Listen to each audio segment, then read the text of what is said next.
Avant de détruire ce show, j'aimerais dire deux, trois choses. J'aimerais dire deux, trois choses. Voilà, dans ma dernière vidéo de Raw, donc dans ma dernière review de Raw qui datait donc de une semaine, alors on va sortir la vidéo donc va dater de une semaine. Je vous avais demandé en fait de voter dans les commentaires un nouveau nom de chaîne. Voilà, donc merci à vous, voilà, merci d'avoir voté le nom de chaîne. Il y a à peu près 250 personnes qui ont voté pour un nom de chaîne. Merci à vous. J'ai donc mis donc dans ma review de SmackDown, j'avais mis les 10 que j'aimais le plus, voilà, les 10 que je trouvais qui étaient le mieux pour la chaîne ou quoi.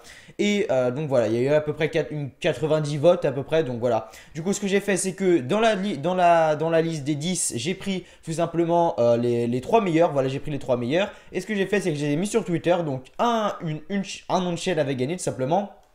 C'était WWE French Flair. Et du coup, voilà, je voulais changer. Et donc, je voulais changer. Donc, voilà, je vous explique vite fait pour ceux qui n'étaient pas là sur mon stream WWE 2K18 qui était donc dimanche soir. Dimanche soir, j'arrive. J'avais préparé, donc j'avais contacté un mec pour qu'il me fasse une bannière pour le nouveau nom de chaîne. J'avais fait quoi d'autre déjà? J'avais fait des tests, voilà avant. J'avais fait plein de trucs. J'avais fait plein de trucs pour changer le nom de chaîne, machin. J'avais fait une vidéo en expliquant pourquoi changer le nom de chaîne, etc. Et du coup, voilà. Ce que je voulais vous dire, donc, c'est que pour ceux qui n'étaient pas là, donc sur le stream W2 2K18 dimanche, c'est que j'ai essayé donc de changer le nom de chaîne. J'ai pas réussi. Ça me mettait genre un truc genre option, vous devez attendre 90 jours ou je sais pas quoi. Du coup, j'ai pas pu changer de nom de chaîne. Du coup, je changerai pas de nom de chaîne. Voilà, j'attendrai pas 90 jours pour ça. Du coup, voilà, je vais tout simplement pas changer de nom de chaîne. Le nom de chaîne restera comme ça et puis ça suffira bien, tout simplement. Voilà, je tenais juste à faire une petite aparté sur ça. Donc, si vous voyez que le nom de chaîne ne change pas alors qu'il devait changer, c'est tout simplement normal. Voilà, tout simplement. Je tenais juste à dire ça. On va rentrer dans la review du show. Dans la review de Raw, c'est simple. Raw toutes les semaines. Raw toutes les semaines, c'est la même chose. Les seules choses qui changent, c'est la ville et l'arène. C'est la seule chose qui change. Sinon, c'est toujours la même chose. On a des matchs qu'on a encore et encore et encore. On a des promos qui n'avancent à rien. Finalement, il n'y a que la promo du début avec Roman Reigns, Elias qui a marché, on va dire. Après, le reste, c'est strictement inintéressant. On a eu un petit passage avec la division Cruiserweight avec Kurt Angle, inintéressant. On a eu un Finn Balor, on a eu un Titus O'Neil contre. Donc on a eu un. Alors attendez que je descende vite fait. Voilà. On a eu un Titus O'Neil contre Samoa Joe, inintéressant. On a eu un Asuka, Dana Brooke. Le match a duré 2 secondes, même pas. Je l'ai compté, il a duré 5 secondes. Il a duré 5 secondes le match. Mais vraiment, des fois c'est une aparté. Donc des fois je dis, voilà, le match a duré 10 secondes, mais des fois ça dure 2-3 minutes. Là, le match a vraiment duré 5 secondes. Je vais vous expliquer comment ça s'est passé, etc. Mais à un moment, tu te dis, il y a un problème avec Raw. Et Raw est sérieusement en train de couler. Raw doit normalement être le show numéro un. Vince McMahon l'a toujours dit. Il a toujours dit, je veux que Raw soit le show numéro un à la WWE. Mais comment il a ça dans sa tête? Comment il veut que ça marche alors que Brock Lesnar, champion universel, le mec est là une fois tous les mois. Et il a un mec comme Roman Reigns qui va être champion intercontinental, qui va avoir le beau titre ici, qui est juste du coup, juste à ma gauche sur le layout, dégueulasse. Je sais pas si ma gauche ça sera là ou si ça sera là sur le layout. Enfin, il y aura Roman Reigns juste à côté de moi, dégueulasse. Bref, je sais même pas, il mérite même pas d'être à côté de moi, vous savez quoi. Non, je rigole bien évidemment, mais.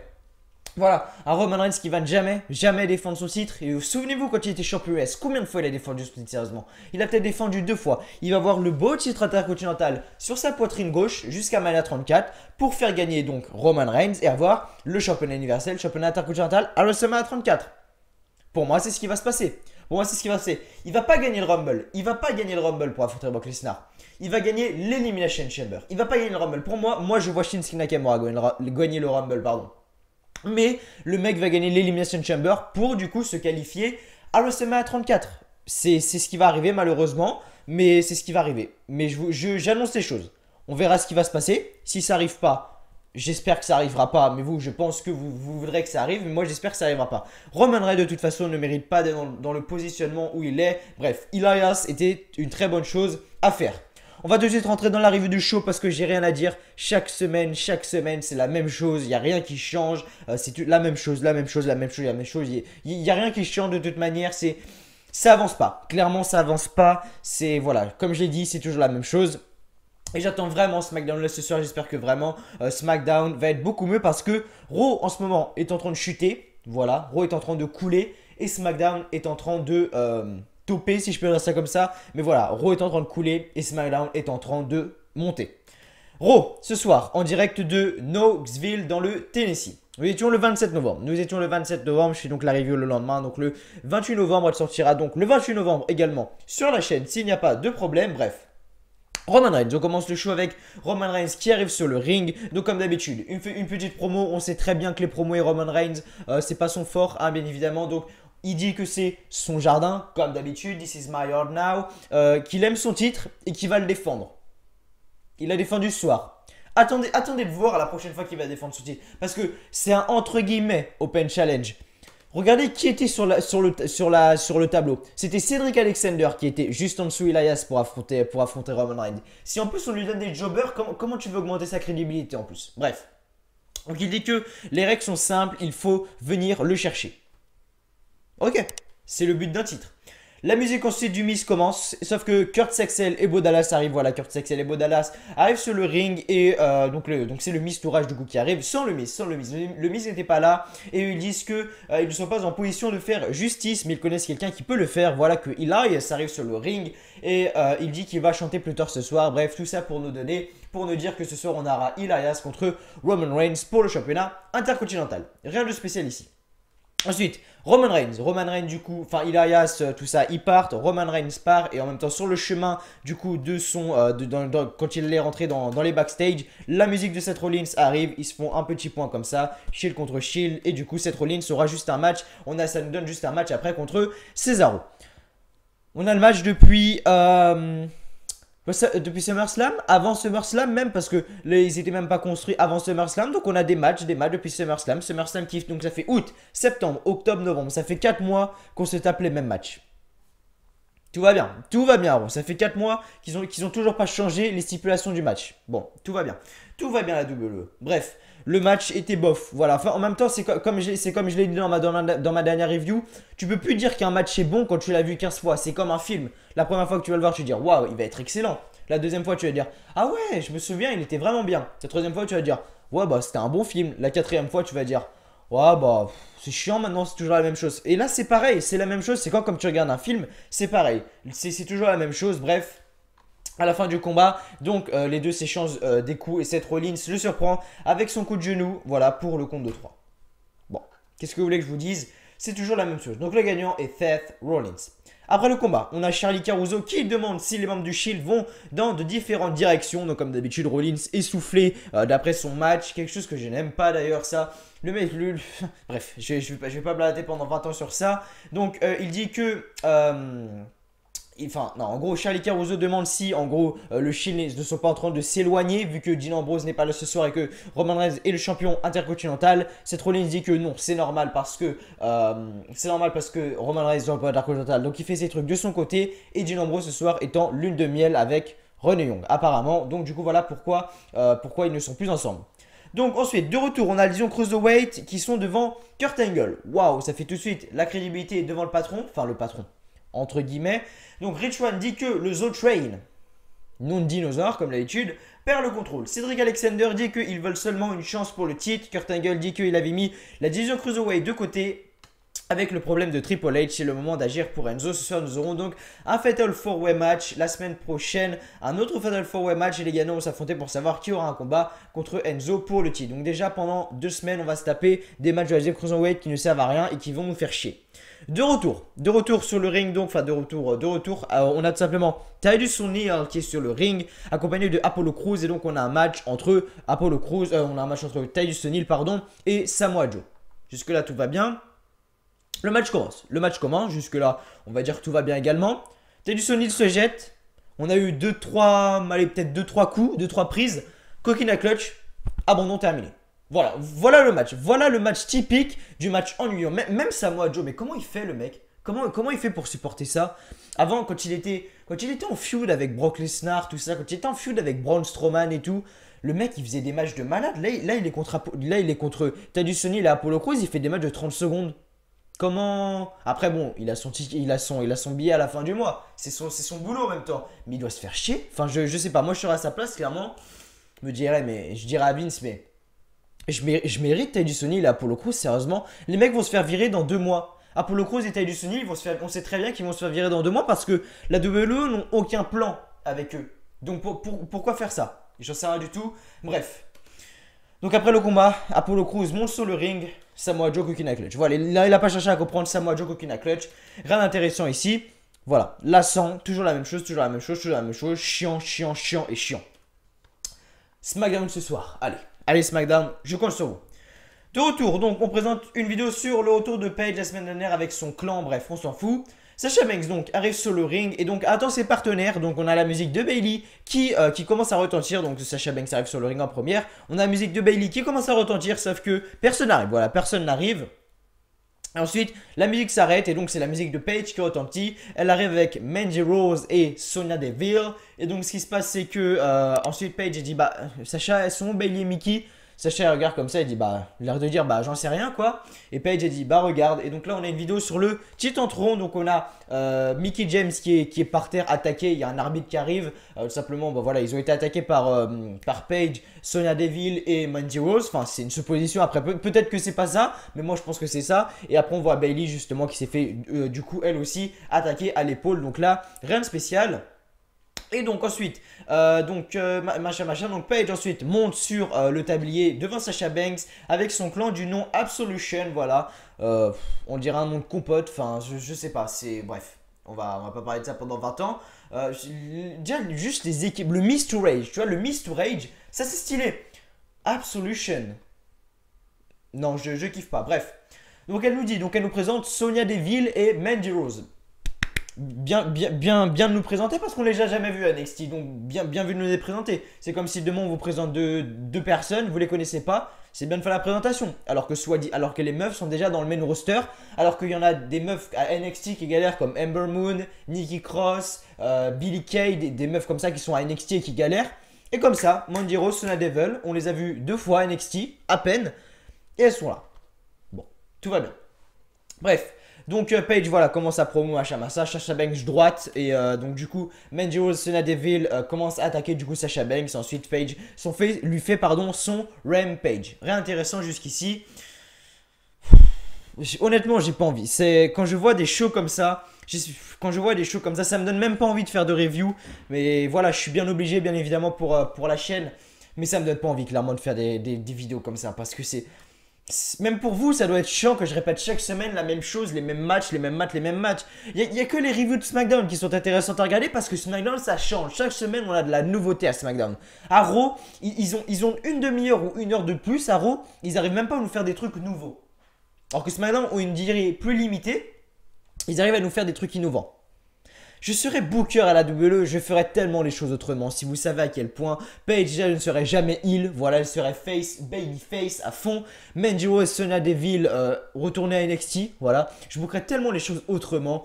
Samoa Joe, je serais champion universel ou Seth Rollins, voilà, l'un des deux, je serais pas. Je ferais une putain de rivalité entre Seth Rollins et Samoa Joe, mais une énorme rivalité, un peu comme avec Triple H à l'époque. Quand il y avait Triple H qui se mettait avec Samoa Joe et Seth Rollins, je ferais une putain de rivalité entre Samoa Joe et Seth Rollins pour le championnat universel.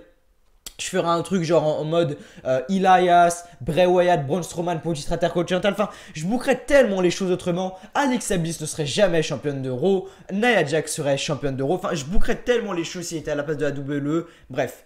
On va continuer. Donc Bray Wyatt arrive et nous fait une petite promo. Voilà, je pense que sur ça, il a fait une promo de 3 minutes. Je pense qu'il a plus passé son temps à rigoler qu'à promo. Je pense que c'est ça. Il a plus mis de temps à rigoler qu'à promo. Bref. Bray Wyatt du coup contre Matt Hardy. Donc Matt Hardy arrive sur le ring. Donc à la fin du combat, donc Bray Wyatt a évité le moonsault de Matt Hardy. Mais du coup Bray Wyatt le chope. Sister Abigail 1, 2, 3 victoires donc de Bray Wyatt.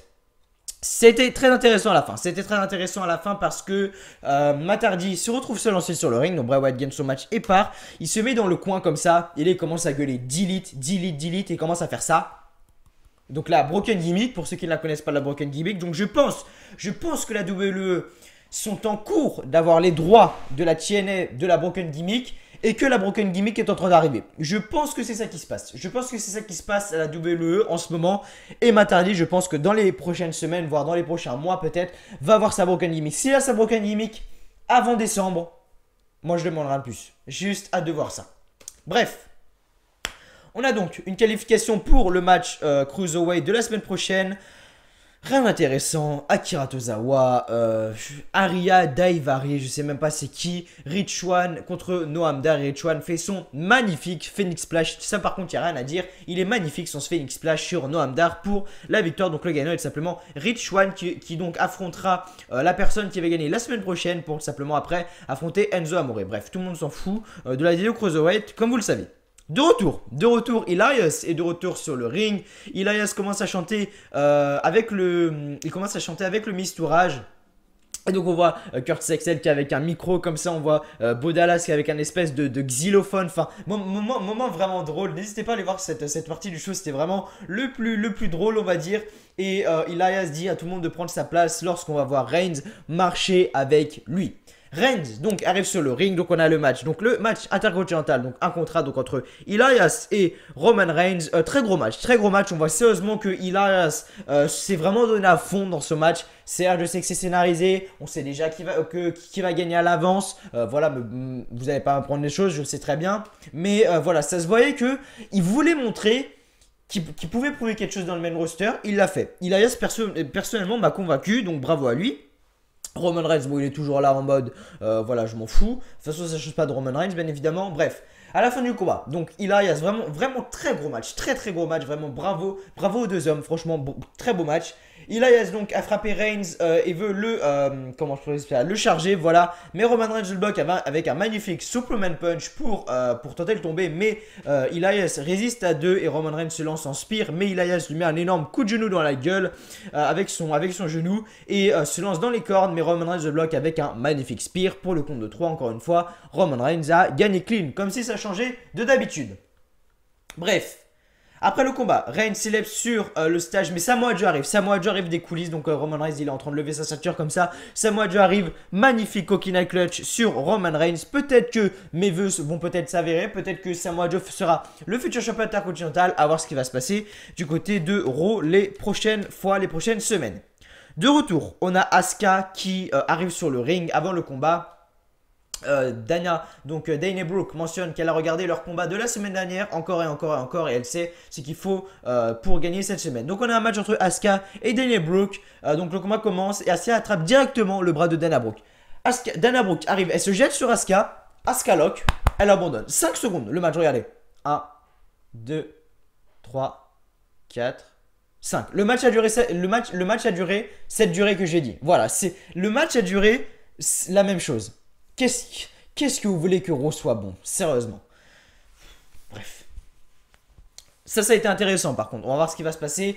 De retour, donc la musique de Paige arrive, donc Asuka est en train de célébrer, sauf que la musique de Paige est donc Mandy Rose, Sonya Deville et Paige donc arrivent sur le ring, enfin elles n'arrivent pas sur le ring, elles se mettent autour du ring, Asuka elle regarde comme ça, Paige elle attend comme ça, sauf que il se passe rien en fait, du coup Asuka descend du ring et elle part simplement, donc à mon avis il va se passer un truc entre Asuka et comment elle s'appelle l'équipe tellement elle est nulle, je me souviens même plus, bref donc à mon avis il va passer un truc entre Asuka, Paige, Mandy Rose et Sonya Deville, à voir ce qui va se passer. Donc, de retour, Jason Jordan arrive sur le ring. Donc Jason Jordan fait une minuscule promo. Donc il dit qu'il y a beaucoup de gens qui doutent sur sa blessure et sur son état. Bref, Kane arrive, donc Kane l'interrompt. Donc on a un match entre Kane et Jason Jordan. Match vraiment pas intéressant. Kane qui balance. Donc en fait, si vous voulez, Jason Jordan est déjà blessé au genou. Et Kane le balance à l'extérieur du ring. Donc Jason Jordan passe par-dessus la troisième corde. Et le mec, on voit qu'il est même pas retombé sur le genou. C'est ça le pire. On voit que le mec est même pas tombé sur le genou. Il est retombé, je crois que sur la cuisse. Ou s'il a mis son bras en opposition. Enfin, je sais même pas. Il a gueulé. Mais il a gueulé. Et après, bon, il est revenu sur le ring. Kane l'a repris, il l'a rebalancé, il a fait semblant d'avoir mal à son genou alors que à chaque fois qu'il retombait à l'extérieur du ring, c'était même pas sur le genou. Fait une chose de moins crédible, je sais pas. Bref, donc voilà, c'était rien de spécial. Donc Kane gagne le match. Donc après, par décompte à l'extérieur parce que Jason Jordan n'arrive pas à monter sur le ring. Donc après le combat, donc Kane arrive et donc il commence à prendre une chaise, à frapper Jason Jordan. Après, il met la chaise. Non, ça c'est des conneries, c'est sur Finn Balor, pardon. Je dis des conneries.